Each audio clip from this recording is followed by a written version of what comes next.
Bom dia, crianças! Hoje, a nossa aulinha de ciências, nós vamos falar um pouquinho sobre a diversidade de seres vivos. É grande a diversidade dos seres vivos que existem em nosso planeta, sem falar na quantidade de espécies já extintas, do mais simples micro-organismos aos mais complexos animais e plantas, somam-se cerca de 2 milhões de espécies catalogadas por cientistas, que continuam trabalhando na identificação e na atualização de catálogos de novas espécies, pois eles acreditam existirem outros tantos milhões que ainda estão desconhecidos. Com tanta diversidade, torna-se necessária a classificação dos seres vivos para a organização do nosso conhecimento e sobre tudo que existe na natureza. Aqui nós temos uma foto de algumas espécies de seres vivos.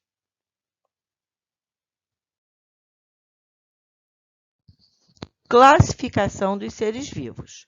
Classificar quer dizer organizar.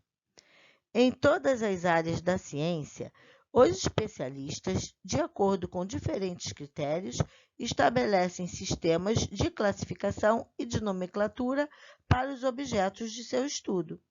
Assim, os cientistas nomeiam e classificam os seres vivos. O trabalho de classificação dos seres vivos mais antigo de que temos conhecimento foi realizado na Grécia Antiga. Aristóteles chegou a descrever mais de 400 animais diferentes, classificando-os em dois grupos: os sanguíneos, que são animais com sangue, e os enxangues, que são animais sem sangue. No século XV, Linneu criou regras de nomenclatura para os seres vivos. Primeira regra: eles tinham que ser bionominais, isto é, teriam que ter dois nomes.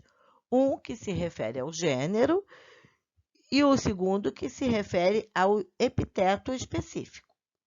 Segunda regra, tinha que ser escrito em latim, porque latim é a linguagem universal, que apesar de ser uma língua morta, não sofre alterações. E a terceira regra, a primeira letra do nome sempre em letras maiúsculas e as demais, tanto do primeiro nome como do segundo, em letras minúsculas. Por exemplo, Felis Catus. Felis, com a letra F inicial maiúscula, se refere ao gênero, e Catus se refere ao epiteto específico, que é o gato.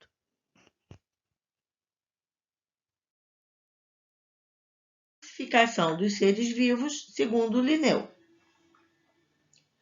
O critério básico para Linneu era a anatomia dos seres vivos e não seus ambientes ou comportamentos. Nos animais, o cientista considerou principalmente a coluna vertebral, classificando-os em dois grandes grupos: vertebrados, que são os dotados de coluna vertebral, e invertebrados, que não têm coluna vertebral. Nas plantas, ele considerou como os mais relevantes a presença ou não de flor, o órgão reprodutor, classificando-os em plantas com flores e plantas sem flores.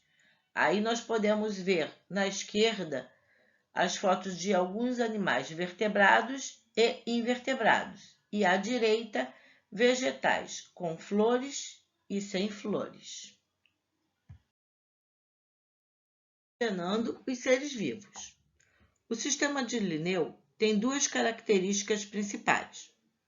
Utilizou uma nomenclatura bionominal para a espécie e estabeleceu um sistema de agrupamentos das espécies numa hierarquia crescente de categorias: espécie, gênero, família, ordem e classe, posteriormente a Linneu, filo e reino.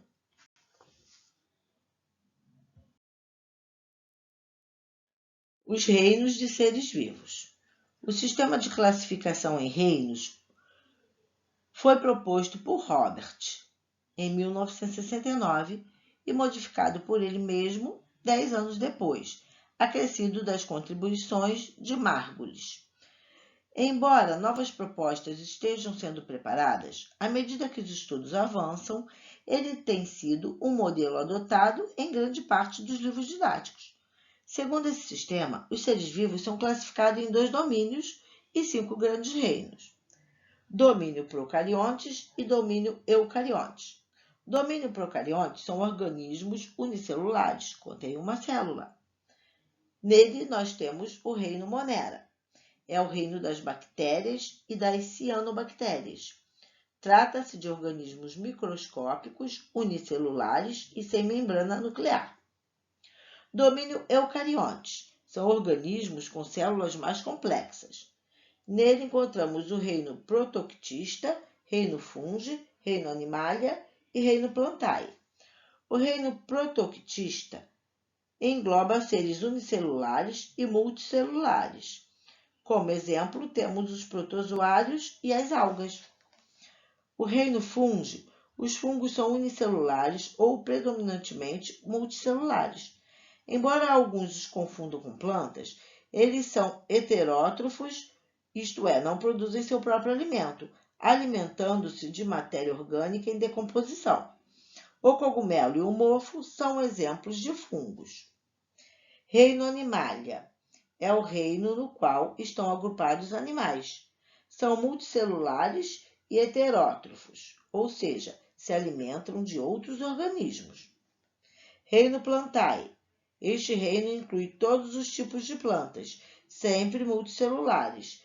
Trata-se de seres autótrofos, isto é, produzem seu próprio alimento por meio da fotossíntese.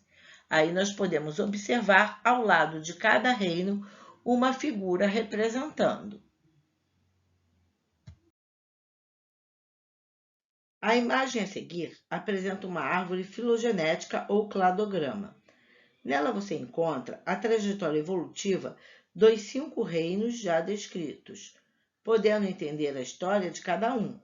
Podemos observar que primeiro surgiram os moneras, depois os protoctistas, em seguida os fungos, as plantas e os animais. Em cada novo ramo são identificadas novidades evolutivas.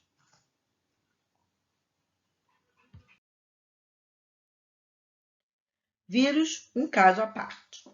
Os vírus têm, ao mesmo tempo, características de seres vivos e de matéria inanimada. Entretanto, eles não são classificados em nenhum reino, uma vez que não são formados por células. Para se reproduzirem, os vírus utilizam uma célula viva de outro organismo. Por isso, são considerados parasitas obrigatórios, que causam doenças chamadas geneticamente de viroses. Os vírus apresentam uma cápsula feita de proteína, na qual fica alojado o material genético, DNA ou RNA. Na superfície dessa cápsula, encontramos os antígenos, proteínas que provocam nos seres contaminados a produção de anticorpos específicos.